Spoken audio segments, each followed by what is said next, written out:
Good morning and aloha. My name's Kauai Fitt and I'm a realtor here in Anchorage, Alaska. Today we're going to be talking about bill of sales. And a bill of sale is a piece of paper that will usually be part of your transaction.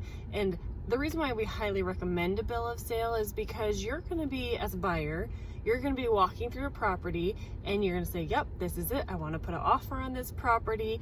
And mentally in your head, there are all sorts of different parts of the property that you're going to like and you're going to remember. And you're going to pretty much assume that all those items come with the house. I mean, if you're walking through a house and it's being used by the owner right now, you're not going to assume that the queen size mattress in the guest bedroom comes with the house, and you're not going to assume that the dining room table comes with the house, right?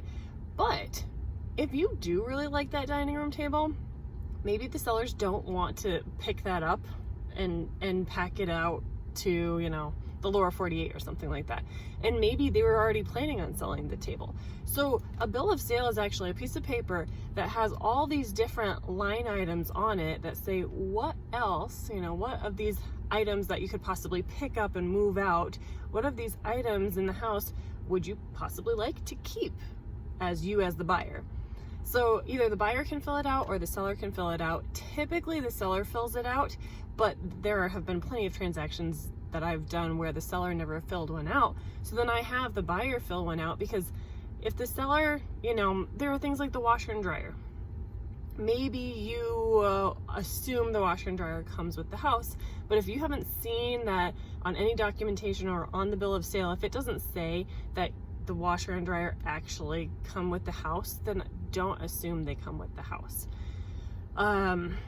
So, you know, I had one client who actually, he had walked through the house and he loved the house, everything about it. And we went for our final walkthrough, and the door knocker on the house was missing. And it's something as small as that, where mentally in his head, he didn't realize that that had become an important part of the house to him. And you don't really typically think that somebody's going to take a door knocker. And this door knocker wasn't even like a super fancy one or a really neat, you know, whale or anything like that. It was a pretty simple door knocker, but the sellers obviously thought it was a pretty neat door knocker too, because they took it.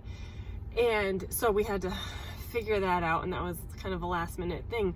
But that's why on a bill of sale, it's really important to check all the boxes. You know, if there's a beautiful chandelier in the living room, the seller may think it's a beautiful chandelier too, and they may be like, no way, that was my grandma's, I'm packing that up with me, and that's not staying with the house.